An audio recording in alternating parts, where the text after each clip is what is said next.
G'day guys, welcome back to In My Shed on BC. A couple of things have happened.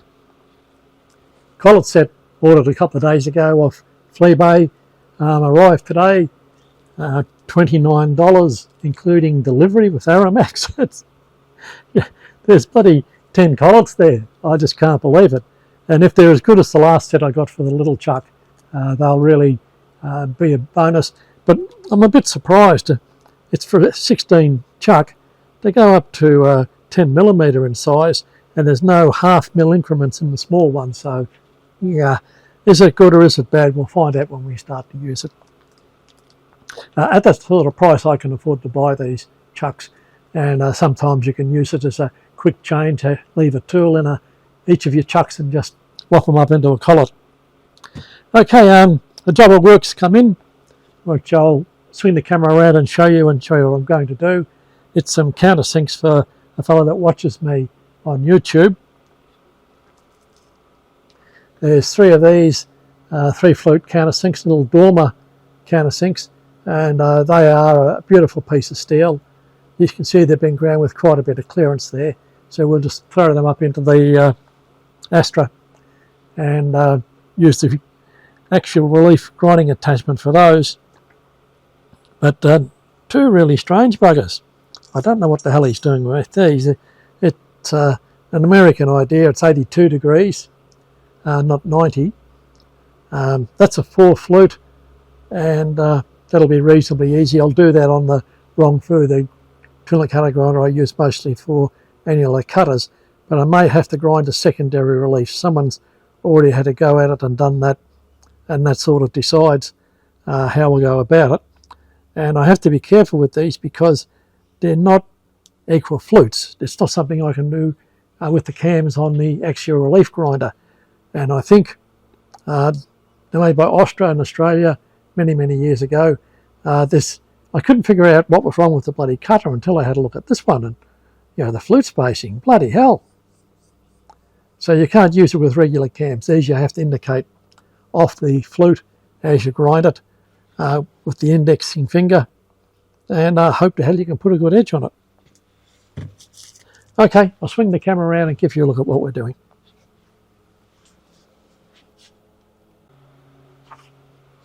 Okay fellas, this is what we have. And just as a bit of an aside, I was sorting through my Clarkson tool and cutter grinder accessories and came across this, which is their sleeve tool grinding system. But the thing I noticed is the fit. Like, whoever ground these is a damn good tradesman. There is just no perceptible clearance whatsoever there. And that's the individual sleeve that you swap over for the different cutters. Yep, and it's almost as good. There's probably half a thou clearance on that one. And you tighten up that grub screw down through the sleeve to clamp onto the cutter. So a bit of a unique system, I suppose you'd call it. But I was just showing you the fit. Everything is still in the ground, and it's ground absolutely bloody perfect. One big problem is it's 25mm on one end and 1 inch in the other. I would have liked to seen it go all the way through, but you don't always get what you want. Is it all in frame? Yes, it is. Okay, these are the collets out of the Royal Oak form relief grinder, and they're probably nearly as old as me, and they're only imperial collets, so sometimes I miss out. I just can't get what I want. So rather than split the dummy, I have a nice piece of 1 inch cold rolled steel. It was bright bar before it became rusty bar, and I'll be able to take that off with a little bit of abrasive paper quite easily. I do have Morse taper 3 collets for them, but these cutters with equal flute spacing really have to go on a form relief grinder. There's no just grinding the size of those. So what I'll do is I'll cut off a 100mm length of this. I've got a 10mm reamer, so I drill it 3/8, reamer to 10mm, chamfer the end, and put a grub screw in from the side. And keep in mind, if you've got a standard collet like 1 inch, you can make side lock holders just in a couple of minutes to suit any size shank. So there's a close-up on that one a 6 flute cutter, and it's all looks lovely until you come across one of them. I think it's that one. It's about 30 thou wider in the spacing. So a lot of people say that's done to avoid vibration and chatter. I think it's done just to annoy the poor bloke that has to grind them.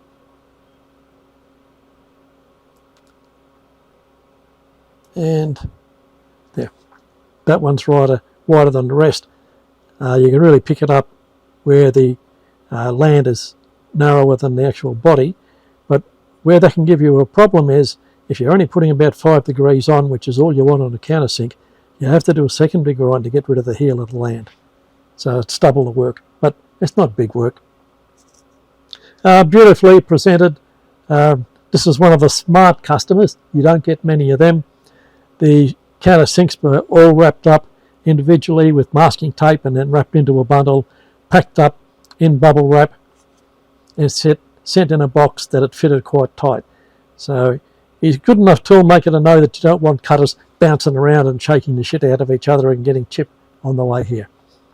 Okay, I'll give you a couple of little clips of making the adapter, and then we get on to some grinding. G'day there guys, this is the next step in grinding these countersinks. I've made up a little extension arbor to go inside the 1-inch collet. It was actually 1-inch bright bar, is about 3 thou oversized, so I had to finish it down to the correct size. I've turned a slight taper in the end and put a grub screw in it and drilled and reamed it to 10mm.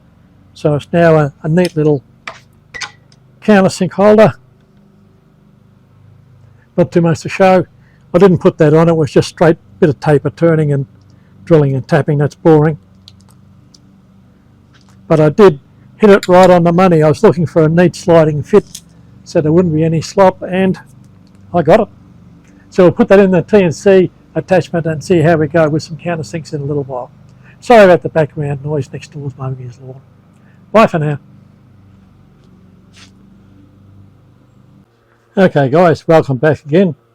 This is my jury rig running for the first time. I've got the relief grinding attachment running there with no relief being applied, so it's just the bearings, and that's about as good as I can get it.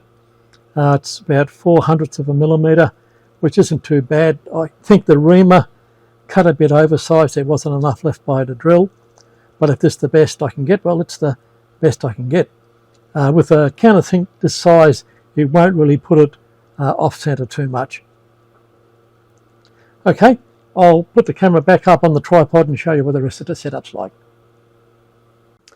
Okay, there'll probably be some of you that haven't seen this mechanism working before. It's very, very old. Up the top is a geared DC motor. Down the back of the machine is a transformer and a speed potentiometer. Now the interesting part is down in here. See, that's the cam working on a bearing cam follower, and that works on this reaction lever. And that reaction lever has a pivot point that you can move around, and you can share the radial and axial relief that's applied. Now the whole item operates on an elastomeric base in here. Sounds like a prophylactic, doesn't it? But it works quite well. It's sealed for life, and if you look very carefully you can see the whole item is pecking left to right, and that applies axial clearance behind the cutting edge. Now this cam is timed by this timing lever here dropping into one of those slots that run around, and then you time the countersink to the cam and away you go. Okay, I'll try and get the tripod set up and give you a demonstration with the grinding. Bye for now. G'day again guys. I decided to close up on this project for a couple of days. I've got to tidy the place up for Christmas. The grass is growing faster than the bloody weeds. And also, I'm not really satisfied with what I got out of this. I'll be thinking overnight, 2 hours, if it's okay, countersinks would work right, but I want to work to better tolerances than that. So I've got a 12mm reamer arriving in the mail today. I'll open this one out The body finish is quite good. The concentricity is good. It's just the bore size. It went oversized. I'm surprised that drill that I put through, the 3/8 drill, is still a factory grind, and it just went oversized by 1/8 Oh well, that's the way it is. So I'll open this one out to 12mm and I'll make a complete new holder and try and get better than the tooth hair slop on the ball with the reamer. I'm surprised that it come out so sloppy. I did use an old toolmaker's trick that was told to me a while ago. You can gain a little bit more concentricity by just using a felt pin on one side or a whiteout, and that'll give you a little bit of push, but I could only get about 0.2 of a thou. It's not enough to look across. So if you haven't already, like and subscribe please. And also I've put up a buy me a coffee on the description for the page. Wanted to buy a new camera, so if you want to donate something there, and I'm making a separate video today. I've got a part of my library I'm selling. I've funded that camera as well. Buying a right, I'm going to sort of clean the purse out a little bit. Okay, you all have a good Christmas and stay safe. See you in a few days.